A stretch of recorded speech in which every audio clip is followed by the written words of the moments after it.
Hey there, everybody. I am Allegra Stein of Allegra Stein Coaching, and I am the founder of this really special community of coaches called Misfit to Maverick. And my mission these days is to take a stand for and mentor and help and really support new and emerging coaches who want to do things their own way, who feel a bit like a square peg in a round hole and want to carve their own path through the coaching landscape in a way that feels aligned and that really celebrates who you are and how you like to work. And one of the things that I have been vocal about before, if you've seen any of my other videos or listened to some of my podcast, is kind of taking a stand against what I call the coaching industrial complex. Now, the coaching industrial complex is not a person, it's not an organization, it's not one particular thing. Rather, I sometimes call it like this fog bank that rolls in to the lives of new and emerging coaches. I was in it for a very long time. It's just this loud message, this machine that tries to come in and say to coaches, hey, if you want to coach and let's say be successful, whatever that looks like for you, then here's how to do it. Now, some of the issues I have with the coaching industrial complex is that it oftentimes suggests that there's this one-size-fits-all approach, that it's got the language of like proven systems and come and do it this way, this is the right way. There can oftentimes be this false sense of speed in the coaching industrial complex, that it's a get-rich-quick industry, that unlike every other art form or skill set, that you can very quickly move through kind of the rites of passage and just arrive and find clarity and be doing things in a certain way. And that if it's not happening quickly, so the reverse message of that is that if it's not happening quickly for you, that it must be because of something you're doing or you're not doing. You just haven't figured it out yet, or you're not working hard enough, or you're just not following the system that's been laid out for you. So these are just some of the themes in the coaching that I see coming out of the coaching industrial complex. I'm kind of able to spot it when I see it. And one of the biggest things that stands out to me is this idea and this message that in order to start coaching, you first must what? Something has come to mind for you, I'm sure. And that is the language of the coaching industrial complex. That to start coaching, you first have to do something else. That there's something else you have to figure out, invest in, think about, etc. So I'm going to draw a picture to illustrate this and maybe give you an alternative way of looking at things. Now, what I'm about to share is simply my point of view. It's the understanding that I've come to about coaching. I've been into this industry for almost a decade now. I've been working with coaches for the past year and a half, so I've been doing a lot of listening and talking to and just looking at and kind of rehashing everything that I've been through myself, and want to share with you all these things I wish I had known and heard when I began, if potentially it could help you a little bit. So here you are. This superstar, awesome coach. And if you're anything like me, you signed up for and wanted to do this work and are standing there going, I would like to spend more time coaching. Oh, I hope you can see that. There we go. You want to be doing more coaching. Now, I equate coaching with helping people. That when we're coaching, what we're doing is we are helping someone with a problem that they have, or we're helping them get somewhere or go on a journey or create something in their lives that they might not want to do on their own, or they need some support and a partner to help them reach. I believe that coaching is a relationship business.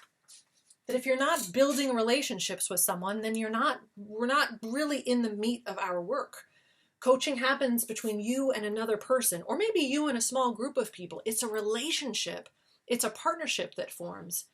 And ultimately, I believe that the currency of coaching, the space where you learn and you grow and you find your voice and you figure out who you are as a coach, is through conversations. All right, the currency of being a baker is baking. It's actually baking cookies. The currency of learning when you want to be a tennis player is hitting tennis balls, right? The currency of developing your coaching practice is having conversations. And if you're not having conversations, then your work really isn't taking shape. You're not doing the art. You're just thinking about the art or planning on the art. But again, for artists to find their voice, they've got to be in it. They got to be painting and sculpting. And that's really what I want for you. Now, here's where the coaching industrial complex comes into play. You would think, great, this sounds awesome. I want to spend my time doing this work. The coaching industrial complex will come in and tell you, that's great. And if you would like to do those things, first you must, let's say, pick a niche. Because once you pick a niche, then you can do these things. Oh, and don't forget, once you've picked a niche, that you're going to need a business name. And once you've got your business name and you figured out some copy, make sure you set up your social media.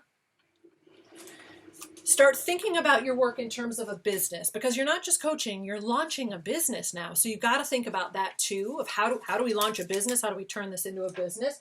Part of that's going to look like coming up with a program. You have to develop your signature program that you can sell to people. You've got to start getting followers, because if you don't have followers, how can you start doing your work and having conversations with people?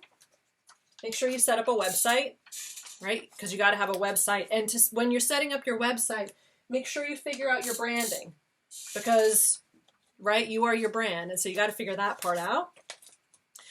Don't forget about Facebook ads, because you need to figure out Facebook ads in order to start doing your work. And of course, there's the funnel. I could add to this list. I'm sure you could tell me if you'd like all the other things that are missing. But this is what the coaching industrial complex tells us that we need to do before we can do these things. That there's this like wall you have to climb and world you have to figure out for this to work. Now, I have something very important to say here. I do not have an issue with any of these things. I know incredible teachers, mentors, service providers, artists, designers who work in this space. I know incredible teachers around niche and around designing websites and around authentic branding and how to share your voice in your social media. There are incredible people doing beautiful work in this space. So I like talking about these things. I enjoy good conversations around niching and around finding good names. I love it.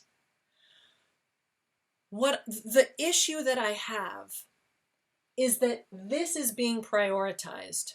The order is off. The order is off. That this is not the first stuff to figure out. In fact, the place to start is here. These are the first things. Learning and practicing how to have conversations, deepening relationships with people, finding where you can help and figuring out how to help someone, coaching your ass off. This is the foundation. This is the place to start, and you don't need these things to begin. In fact, there's an idea I talk a lot about, and it's called emergence. Emergence, the idea of emergence is that complex, beautiful structures emerge out of very simple, small steps. You can't predict it. You don't know what's going to emerge. You kind of just have to wait and watch and stay in motion. All of these things, your niche, what your business name should be, what your program's going to look like, how you're going to show up on your social media, all of this emerges out of your willingness to play in this space and to start having conversations with people. You know, all these amazing people I know who work over in this world, I don't know if you realize how much more profound those partnerships are with those providers when you come in with information as a result of this. When you can come to someone who's going to do branding in your website and say, oh, I know how I like to work. I know my coaching style. I know my values and my strengths and what I want to say. I know my point of view. All of that emerges out of this. this is the place to begin. If this is all about growth, this is about building a foundation. This is what's going to make things sustainable and lasting.